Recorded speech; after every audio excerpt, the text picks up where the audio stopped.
Ben ritrovati dalla redazione.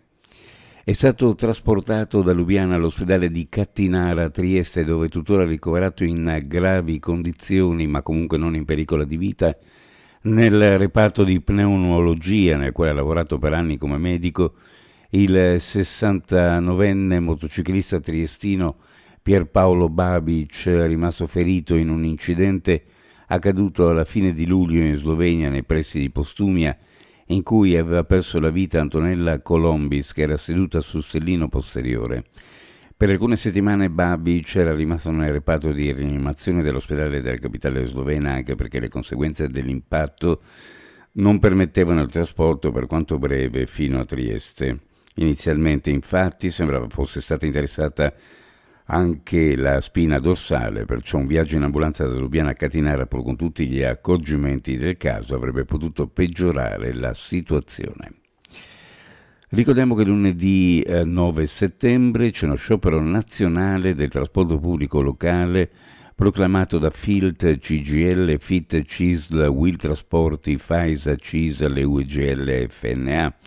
Lo sciopero di 8 ore riguarda sia il personale viaggiante sia il personale tecnico-amministrativo.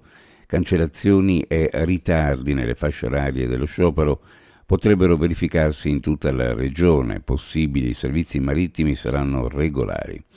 Area triestina, lo sciopero si svolgerà dalle 9 alle 13 e dalle 18.30 alle 22.30. Un bilancio parziale dell'estate a Miramare è altamente positivo. Un picco di visitatori in agosto ha fatto sfiorare i quasi 50.000 ingressi. Al museo 120.032 nel parco storico. Prendendo in considerazione invece i mesi di maggio, giugno, luglio e agosto 2024, i biglietti venduti nel museo sono stati 154.073 gli ingressi conteggiati digitalmente. Nel parco di Miramare 437.666. La Regione Friuli Venezia Giulia ha sempre supportato i comuni quando le amministrazioni locali mettono in atto una programmazione utile per la propria comunità.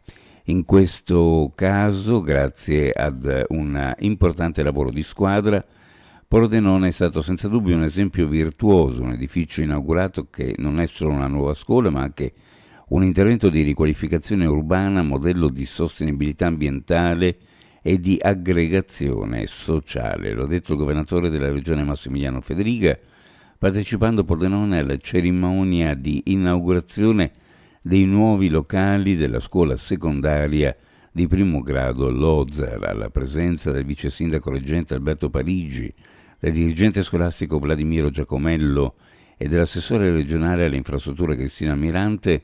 Il massimo esponente dell'esecutivo del Friuli Venezia Giulia nel suo intervento ha posto in evidenza la valenza del nuovo polo che, oltre all'aspetto formativo, si inserisce perfettamente nel contesto sociale della comunità.